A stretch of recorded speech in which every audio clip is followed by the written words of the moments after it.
কত মেয়ে কত সন্তানেরা এখন আফসোস করে হায় হায় করে খুঁজে পেরে বাবাকে খুঁজে পেরে মাকে, এখন তো মা আর নাই, এখন তো সেই বট বৃক্ষ বাবা আর নাই। এখন বুঝে সেই বট বৃক্ষ সেই বাবা যে কি ছিল এখন বুঝে, কিন্তু এখন বুঝলে কি কোনো লাভ হবে না, এখন তার বাবা নাই। আমার প্রিয় ভাইয়েরা, বাবা গুরুত্বপূর্ণ, মাও গুরুত্বপূর্ণ।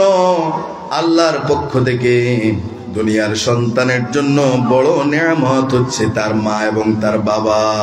সুবহানাল্লাহ। একটু যদি মা বাবার সম্পর্কে একটু কথা বলি, শুনবেন ধৈর্য সহকারে? আমার প্রিয় ভাইয়েরা, মা বাবা এত বড় নিয়ামত, এত বড় নিয়ামত। আল্লাহ পাক কুরআনুল কারীমে অনেক জায়গায় তিনি তার ইবাদতের কথা বলেছেন, আল্লাহর গোলামির কথা বলেছেন, পাশাপাশি তিনি মা বাবার অধিকারের কথা, মা বাবার সাথে ভালো ব্যবহারের কথারও নির্দেশ দিয়েছেন। সুবহানাল্লাহ বলেন। তাহলে মা বাবার সম্মান মর্যাদা আল্লাহ দিয়েছেন, আল্লাহ নির্দেশ দিয়েছেন। আল্লাহ পাক কোরআনুল কারীমে বলছেন, সূরা বনী ইসরাঈলে বলছেন, وَقَضَى رَبُّكَ أَلَّا تَعْبُدُوا إِلَّا إِيَّاهُ وَبِالْوَالِدَيْنِ إِحْسَانًا। জোরে বলে আল্লাহু আকবার। এই কথাগুলো কার?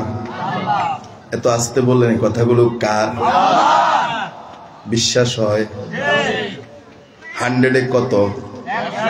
100? 16 আনায় কত আনা? 16 আনায় 14 আনা, 12 আনা, 16 আনায় বিশ্বাস আছে? তাহলে এবার শুনুন আল্লাহ কি বলছেন। আল্লাহ রাব্বুল আলামিন বলছেন, ওয়া কাযা রাব্বুকা আল্লা তা'বুদু ইল্লা ইয়্যাহু ওয়া বিল ওয়ালিদাইনি ইহসানা। জোরে বলি আল্লাহু আকবার। আল্লাহ পাক বললেন, তোমার রবের পক্ষ থেকে নির্দেশ হচ্ছে, তোমার রব তোমাকে আদেশ করছেন, নির্দেশ দিচ্ছেন, আল্লাহ তা'বুদু ইল্লা ইয়্যাহু, তোমার রবের গোলামি করবা, তোমার রব আল্লাহর ইবাদত করবা, তিনি ব্যতীত কারো ইবাদত করা যাবে না। করা যাবে না। তিনি ব্যতীত কারো গোলামি করা যাবে না। এরপর তোমার রব বলছেন, তার ইবাদতের পরে তিনি যে নির্দেশ দিচ্ছেন, তিনি যে তোমাদেরকে আদেশ দিচ্ছেন, সেটা হচ্ছে ওয়াবিল ওয়ালিদাইনি ইহসানা। তিনি নির্দেশ দিচ্ছেন, তোমার মার সাথে, তোমার পিতামাতার সাথে উত্তম আচরণ করো, সৎ ব্যবহার করো, ভালো ব্যবহার করো। নির্দেশটা কার? তার মানে শয়তান আল্লাহর নির্দেশ অমান্য করেছেন কয়টা? বলে আল্লাহর আদেশ লঙ্ঘন করেছেন কয়টা? তার মানে আপনি সন্তান, দুনিয়ার ছেলে মেয়ে, দুনিয়ার একজন সন্তান হয়ে যদি আল্লাহর এই নির্দেশ অমান্য করে যদি মা বাবার সাথে যদি খারাপ আচরণ করেন, তাহলে আপনিও আল্লাহর একটা নির্দেশ অমান্য করলেন, শয়তানও আল্লাহর একটা নির্দেশ অমান্য করেছে। এজন্য আপনাকে সতর্ক হতে হবে। আপনাকেই বলছি, আল্লাহ পাক কোরআনুল কারীমের ৪র্থ নম্বর সূরা, ৪ নম্বর সূরা, সূরা নিসার ৩৬ নম্বর আয়াত আল্লাহ রাব্বুল আলামিন বললেন, ওয়া'বুদুল্লাহা ওয়া লা তুশরিকু বিহি শাইয়্যা ওয়া বিল ওয়ালিদাইনি ইহসানা। আল্লাহু আকবার। এই জায়গায় আল্লাহ রাব্বুল আলামিন বললেন, ওয়া'বুদুল্লাহ, কার ইবাদত করো? আল্লাহ। এরপর বললেন, ওয়া লা তুশরিকু বিহি শাইয়্যা, আল্লাহর সাথে কাউকে শরীক করবে না। আল্লাহর ইবাদতের ক্ষেত্রে কোনো কিছুর ক্ষেত্রে শরীক করা যাবে না। ওয়া বিল ওয়ালিদাইনি ইহসানা, তোমার পিতামাতার সাথে সৎ ব্যবহার করো, তাদের প্রতি ইহসান করো, তাদের প্রতি দয়া দেখাও। নির্দেশটা কার? এভাবে করে একে একে আমি অনেকগুলো আয়াত বলতে পারবো, যে আয়াতগুলোতে আল্লাহ তাআলা মা বাবার সাথে ভালো ব্যবহার উত্তম আচরণ করবার নির্দেশ দিয়েছেন বলে সুবহানাল্লাহ। তাহলে মা বাবার সাথে কোন ব্যবহার? আর আওয়াজ দিয়ে বলুন কোন ব্যবহার? ভালো ব্যবহার করতে হবে। অনেক সন্তান আছে, অনেক ছেলে আছে, অনেক সন্তান পৃথিবীতে আছে, আমরা দেখি মার সাথে ভালো ব্যবহার করে, বলেন বাবার সাথে ভালো ব্যবহার। বাবাকে এমনও হয় সম্পত্তি, বাবা জীবিত অবস্থায় সম্পত্তি চেয়ে বসে, আমারে দিয়ে দাও, অমুক অমুক তোমার অমুক পোলারে দেওয়ার দরকার নাই, আমি তোমারে করছি, আমি আসি তোমার পাশে, তুমি আমারে দিয়ে দাও। না দিলে বাবার উপর অত্যাচার নির্যাতন ছাড়া আছে না নাই? বলে আছে না নাই? এমনও ঘটনা আমাদের সমাজে, আমাদের এই দেশে ঘটেছে, হ্যাঁ, যে এই সম্পত্তি নেওয়ার জন্য, সম্পত্তি পাওয়ার জন্য সন্তান নামে কলঙ্ক, দেখা গেছে বালিশ চাপা দিয়ে বাবাকে রাতের বেলায় বালিশ চাপা দিয়ে শ্বাসরুদ্ধ করে দুনিয়া থেকে বিদায় করে দিয়েছে। নাউজুবিল্লাহ। এমন অবস্থা আজকে সমাজের অবস্থা, এই সমাজ ভঙ্গুর সমাজ দাঁড়িয়েছে যে আজকে সম্পর্কগুলো এমন হয়ে গেছে। কেমন সন্তান যে সম্পত্তির জন্য কিছু একটা হয়েছে, এক কোপ দিয়ে মাথাটা আলাদা করে ফেলেছে। নাউজুবিল্লাহ। এরকম ঘটনা ঘটছে না? ঘটতেছে না? ঘটতেছে। কালকেও পত্রিকায় খুললে দেখবেন কোনো না কোনো জায়গায় কোনো ঘটনা ঘটছে। তাহলে আমরা সন্তানরা কোথায় আছি? আল্লাহর এই মেসেজ কি আমরা গ্রহণ করেছিলাম? বলে আমরা কি গ্রহণ করেছিলাম? আমরা গ্রহণ করি নাই, এই মেসেজ আমরা নিতে পারি নাই। আমার প্রিয় ভাইয়েরা, আমার মায়েরা, বোনেরা, দুনিয়ার সন্তানেরা কান পেতে শুনুন। আল্লাহ নবী সাল্লাল্লাহু আলাইহি সাল্লামের হাদিস, আন আব্দুল্লাহ ইবনে আমর রাদিয়াল্লাহু আনহু قال قال رسول الله صلى الله عليه وسلم। হযরত আব্দুল্লাহ ইবনে আমর রাদিয়াল্লাহু থেকে বর্ণিত, নবী করিম সাল্লাল্লাহু আলাইহি সাল্লাম বলেছেন যে আল্লাহ রাসূল বলেন, ভালো করে শুনুন, রিদার রব্বি ফি রিদাল ওয়ালিদ ওয়া সুখতুর রব্বি ফি সুখতিল ওয়ালিদ। আল্লাহ রাসূল বলেন যে সন্তান তার বাবা আমাকে সন্তুষ্ট করেছে, যেই সন্তানের উপরে তার বাবা মা সন্তুষ্ট ছিল, আল্লাহ রাসূল বলেন আল্লাহ তাআলাও সেই সন্তানদের উপরে সন্তুষ্ট। সুবহানাল্লাহ। আর যেই সন্তান তার বাবা মাকে সন্তুষ্ট রাখতে পারে নাই, দুনিয়ার সন্তানরা ভালো করে শুনুন, যেই সন্তানরা তার বাবা মাকে সন্তুষ্ট রাখতে পারে নাই, তার আব্বা আম্মা তার উপরে অসন্তুষ্ট, রবিজি বলেছেন ওই সন্তানের উপরে, আল্লাহর ওই বান্দাদের উপরে, বান্দীদের উপরে, ওই যুবক যুবতীদের উপরে, ওই ছেলে মেয়েদের উপরে আল্লাহ অসন্তুষ্ট, গোসা। নাউজুবিল্লাহ। তাহলে বুঝা গেল, মা বাপ যদি আপনি ছেলের উপরে, আপনি মেয়ের উপরে যদি রাজি খুশি থাকে, তাহলে আল্লাহও আপনার উপরে। আর মা বাপ যদি আপনার উপরে রাজি খুশি না থাকে, অসন্তুষ্ট থাকে, তাহলে আল্লাহ আপনার উপরে অসন্তুষ্ট। তাহলে মা বাপকে রাজি খুশি করার দরকার, মা বাপকে খুশি রাখার দরকার। মা বাপের মনে কষ্ট দেওয়া যাবে। আজকে তো অনেক ছেলে আছে, হ্যাঁ, বিবাহ শাদী করার পরে এখন আর মা ভালো না, এখন আর বাবা ভালো আছে না নাই? অনেক সময় এরকম কেসগুলো আছে, এরকম আপনার সমাজে অসঙ্গতিগুলো আছে। আমার প্রিয় ভাইয়েরা, অনেক যুবক বয়স পর্যন্ত মার কথা শুনে, বাবার কথা শুনে যখন বিবাহ বন্ধনে আবদ্ধ হয়ে যায়, এরপর দেখা যায় স্ত্রীর কমান্ডে চলে, স্ত্রীর দিক নির্দেশনায় চলে। মায়ের কথা আর ভালো লাগে, বাবার দিক নির্দেশনা আর ভালো। বাবাকে বলে তুমি কি বলো, তুমি এগুলো কিচ্ছুই বুঝবা। মাকে বলে আপনি কি জানেন, বর্তমান সময় সম্পর্কে আপনারা কিছুই জানেন, সেই সব জানে। এরকম ছেলে আছে না নাই? এরকম সন্তান আপনাদের এই দক্ষিণ নোয়াগা আছে না না? আমার প্রিয় ভাইয়েরা, তাহলে মিলে যাচ্ছে নাকি? মিলে যাইলেই তো কিছু বুঝতে পারবেন, ঠিক না?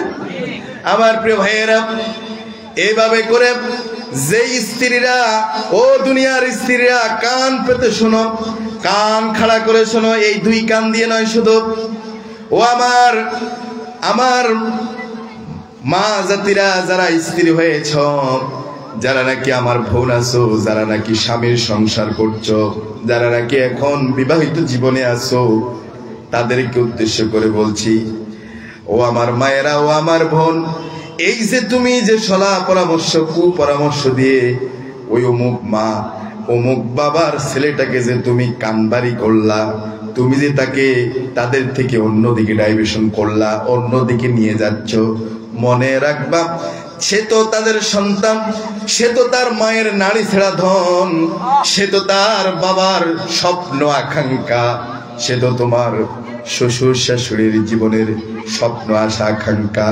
তোমার স্বামী যদি তোমার এই কুপরামর্শে, তোমার এই কথাবার্তা আচার আচরণের কারণে যদি তোমার স্বামী যদি তার পিতা মাতার সাথে যদি খারাপ আচরণ করে, যদি খারাপ ব্যবহার করে, তাহলে তুমিও আসামি হবা।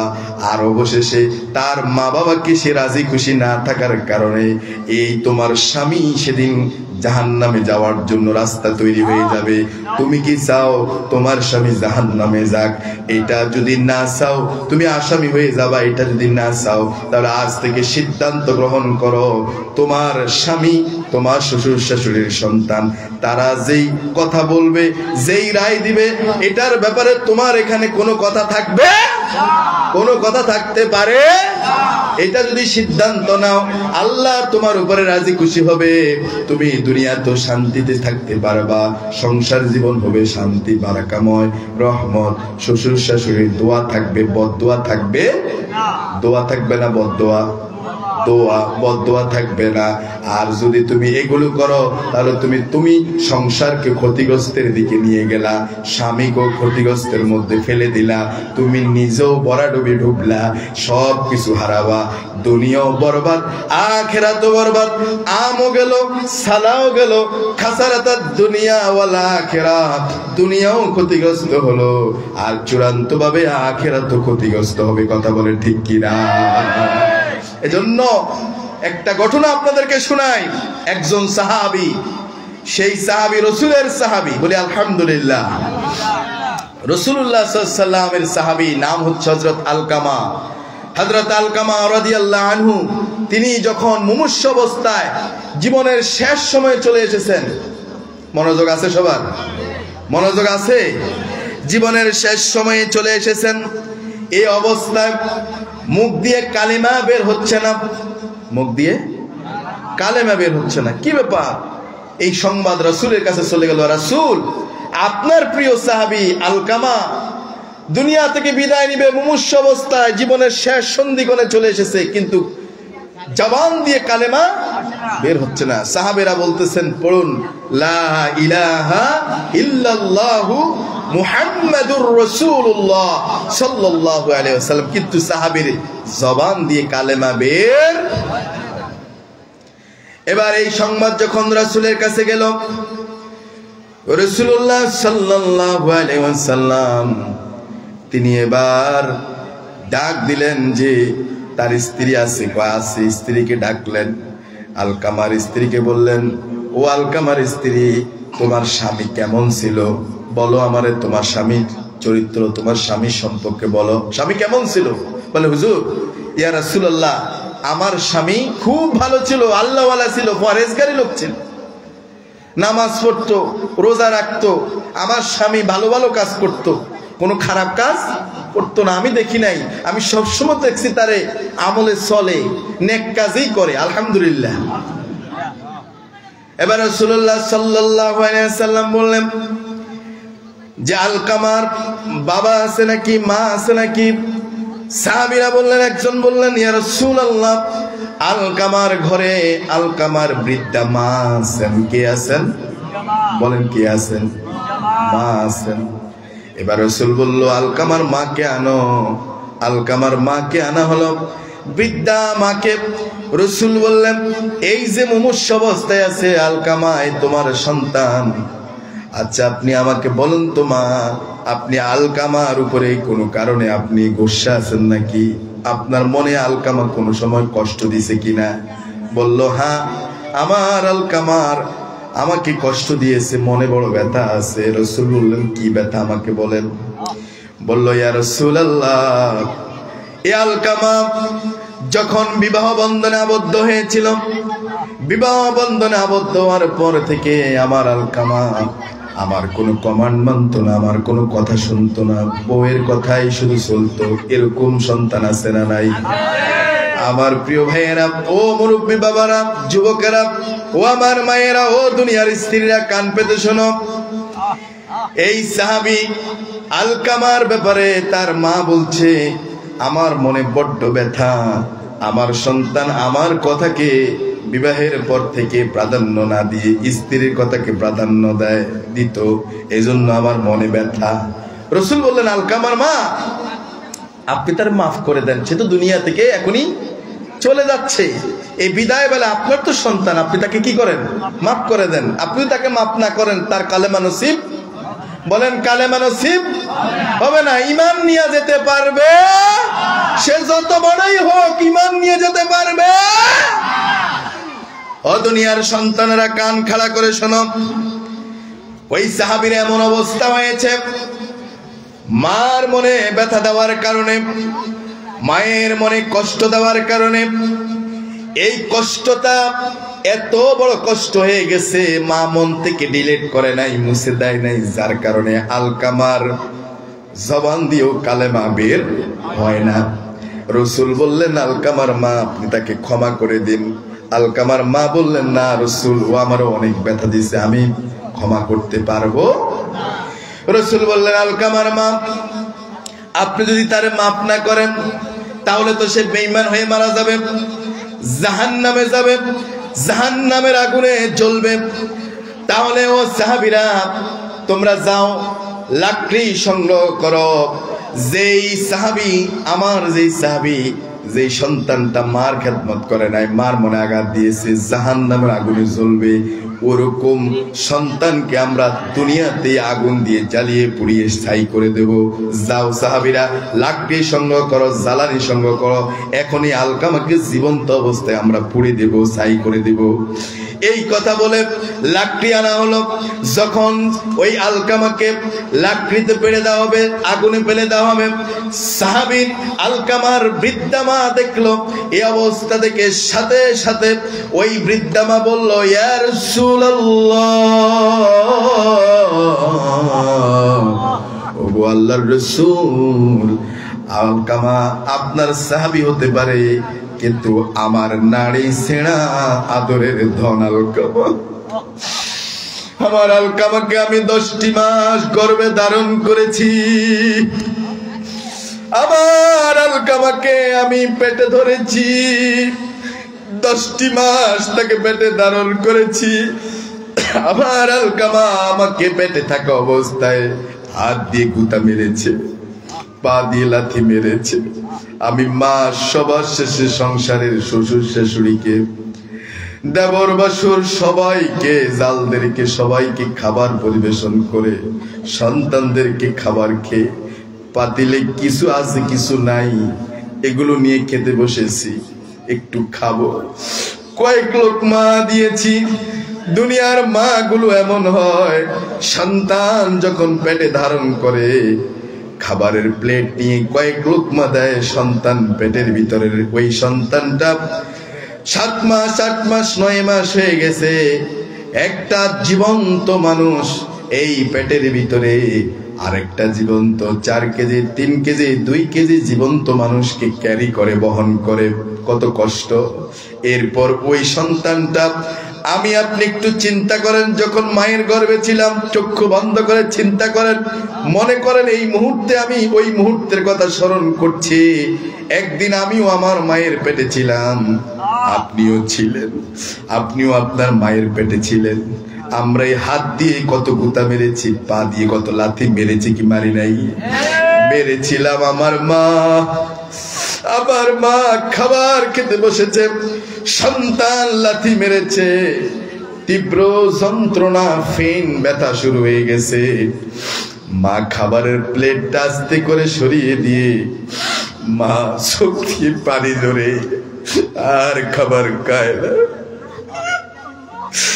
মা জননী খাবার রেখে দিয়ে সন্তানের জন্য মা শুয়ে পড়েছে, বসে পড়েছে, পেটের মধ্যে হাত দিয়ে কতক্ষণ বসে রয়েছে। আমার প্রিয় ভাইয়েরা, ওই মা, ওই বাবা, যেই মা যেই বাবা এত কষ্ট করে সন্তানের জন্য, এই মা খাবার রেখে দিয়ে উঠে গেছে, সন্তান আঘাত করেছে, সেই সন্তানই যদি বড় হয়ে মাকে আঘাত করে তাহলে সেই মার বদদোয়া লেগে যায়, এই মার বদদোয়া আরশে আজিমে কবুল হয়ে যায়। এজন্য ও দুনিয়ার সন্তান, তোমাদেরকে সতর্ক করি, মার মনে কষ্ট দিও না, বাবাকে আঘাত দিও না। আলকামার মা বলছে, ইয়া রাসূল, আমার সন্তানকে আমি 10 মাস 10 দিন গর্ভে ধারণ করেছি, এত কষ্ট সহ্য করেছি। মায়েরা যখন ডেলিভারির সময় হয়, তীব্র যন্ত্রণা হয়, ফেইন হয়, এত ব্যথা, এত ব্যথা। আপনার মা, আমার মা, ও যুবক, ও দুনিয়ার সন্তান, তোমার মা তোমার জন্য এত ব্যথা সহ্য করেছেন, তোমার মা এত কষ্ট সহ্য করেছে। ওই আলকামার মা বলল, ইয়া রাসূলুল্লাহ, আমি এত কষ্ট করেছি, আর আমার সেই সন্তানকে আপনি আমার সামনে আগুনে পুড়াবেন, শেষ করে দিবেন, এটা আমি মা হয়ে সহ্য করব না। ইয়া রাসূলুল্লাহ, আমি মা এই মুহূর্তে আপনাকে সাক্ষী রেখে আমার সন্তান যা কষ্ট দিয়েছে, দুঃখ দিয়েছে, ব্যথাগুলো সব ভুলে গেলাম, এই মুহূর্তে আমি আমার আলকামারে মাফ করে দিলাম। নারে তাকবীর।